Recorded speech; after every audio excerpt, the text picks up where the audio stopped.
The following is an encore presentation of Everything Everywhere Daily. Located near the city of Masvingo in central Zimbabwe are the ruins of one of the greatest civilizations of the Middle Ages. When European explorers first discovered the ruins, they simply couldn't believe that it was built by native Africans. Subsequent archaeological investigations showed not just that they were wrong, but that the civilization which was there had contact with some of the furthest reaches of the known world. Learn more about Great Zimbabwe, one of Africa's greatest empires, on this episode of Everything Everywhere Daily.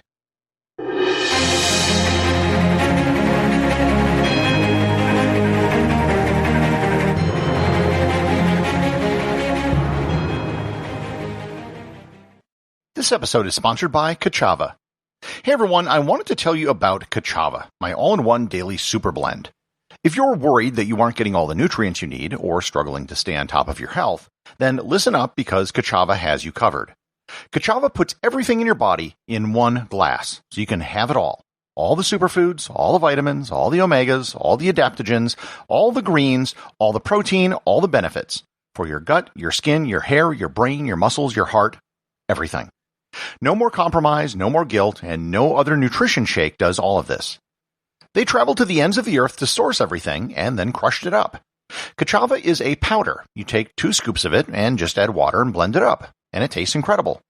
They have 5 delicious flavors: vanilla, coconut acai, chai, matcha, and my favorite, chocolate. I can drink 1 glass of Kachava a day, and it'll keep me full for hours. Trying to manage all the supplements and ingredients you should be taking can be overwhelming and expensive. But now, Kachava makes clean, organic, superfood nutrition accessible to everyone. So, you gotta try Kachava for yourself. Kachava is offering 10% off for a limited time. Go to kachava.com/everywhere, spelled Kachava, and get 10% off your first order. That's kachava.com/everywhere. I should probably start by describing exactly what Great Zimbabwe is before I get into the history of the site.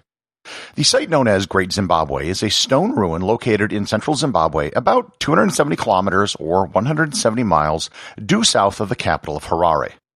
The main building at the site is a large circular stone structure with a circumference of 250 meters or 820 feet that served as the centerpiece of a larger city of about 7.2 square kilometers or 2.8 square miles. It is estimated that the city could have had a population of as many as 20,000 people at its peak.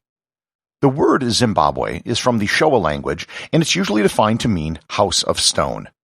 The modern country of Zimbabwe takes its name from Great Zimbabwe. The term Great Zimbabwe can be a bit confusing, as it's referring to a specific building, the ancient city where that building resides, and the entire kingdom or empire.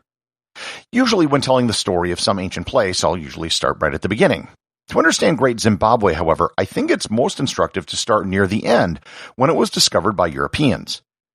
And it isn't because the European discovery was important in terms of the Zimbabwe civilization, but rather because the first Europeans got the story so wrong, and their beliefs shaded the discussion of Great Zimbabwe for centuries. The discovery about the truth of Great Zimbabwe came about from unlocking its past. The first European who's believed to have seen Great Zimbabwe was the Portuguese explorer Antonio Fernandez around 1513 to 1515. It's entirely possible that there were people still living there at this time, although it would have been past its peak at this point.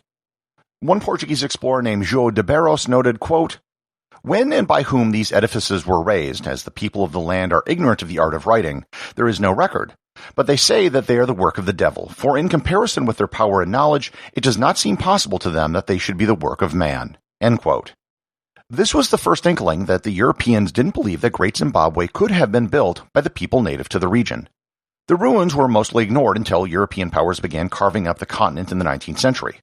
They were rediscovered by Europeans in 1867 by a big game hunter by the name of Adam Render, who in 1871 showed it to the German explorer Karl Mauck.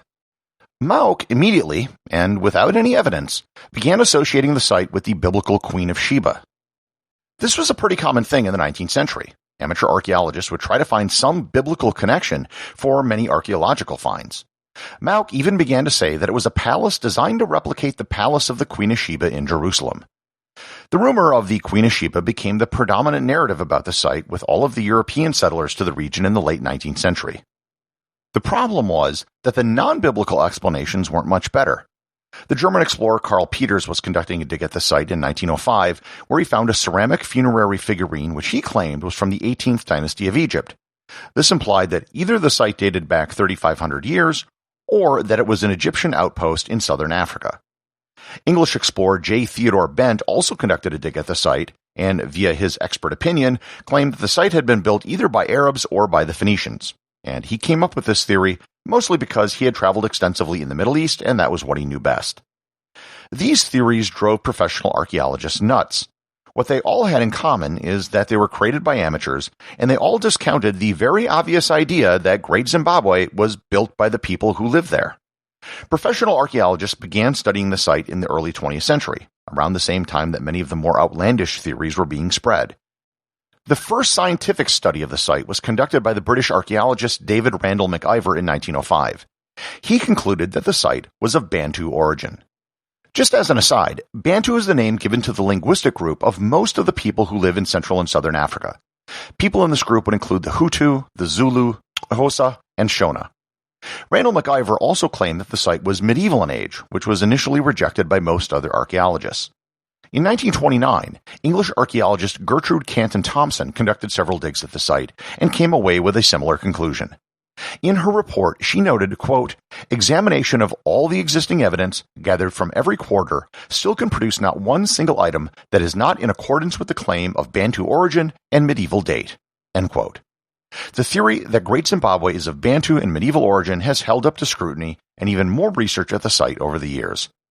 In fact, a far greater understanding of exactly who the people were who built Great Zimbabwe and what they did has been developed. Through the use of radiometric dating, we have a much better idea of just how old the site is. What we found is, just like many other archaeological sites, it was inhabited in waves over the centuries. There have been 5 distinct periods of settlement that have been identified. The first period, and the oldest evidence we have of anyone living at Great Zimbabwe, dates back to about the year 300. The people from this period are called the Gokomore, and there's ample rock art from this period as well. They were farming and doing basic iron and copper metalworking. After the site was abandoned for about a century, the second period began around the year 900. This period had a smaller population, and there's evidence of bronze working as well. The third period began around the year 1000, and it's noteworthy as the period of a major building boom and more sophisticated metalworking. The fourth period marks the peak of Great Zimbabwe culture. It lasted from about the year 1200 to 1500. This period marked the highest population of the site and showed more evidence for sophisticated pottery and building design. More on that in a moment. The final period began in about 1600 and was a period of decline, mostly with people living in the ruins of what was built before. Think people living in Rome centuries after the fall of the Western Empire. Perhaps the most important findings at Great Zimbabwe have been the artifacts that did not originate in the region. There have been discoveries of glass beads that originated in Persia, shards of Chinese pottery, as well as Arab coins. This on top of many artifacts which originated further away along the eastern coast of Africa. This indicates that Great Zimbabwe was probably a major trading hub for all of southern Africa, and that goods were being traded by people from trade routes all along the Indian Ocean. The largest contribution of Great Zimbabwe to this trade network was most probably gold and ivory. This fourth period was the time of the Kingdom of Zimbabwe, which probably represented the greatest extent of their territorial control. By about the year 1450, Great Zimbabwe had mostly been abandoned. The reason why isn't exactly known, but some of the theories include drought, famine, political instability, and the exhaustion of their gold mines. The political balance of power shifted to the Kingdom of Mutapa, which appeared to function as a successor state, taking over much of the international trade in gold and ivory. I should make note of several special artifacts found at the site because they have great cultural significance for the nation of Zimbabwe. The Zimbabwe Birds. There are 8 carvings of birds that were made out of soapstone. There were 6 large statues that stood about 1.5 meters or 4.5 feet tall, and 2 smaller statues. Most of them were taken during the colonial period. However, all but one of them have been returned, with the last one still residing in South Africa. The Zimbabwe bird has become the symbol of Zimbabwe. It can be found on their flag, formerly on their money, as well as on the logos for many companies and organizations in the country. Despite all we've learned, there is still a lot about Great Zimbabwe we don't know. There are no written works available, so we have no idea who its rulers were, what customs they had, what the system of government was, or really anything beyond what can be proven through archaeological digs.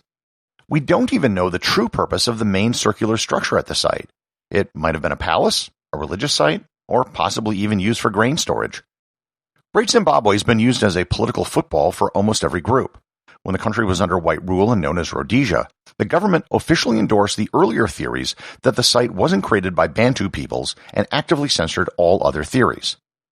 When the country finally became independent, they adopted the name as the name of the country, and Great Zimbabwe became a great source of national pride.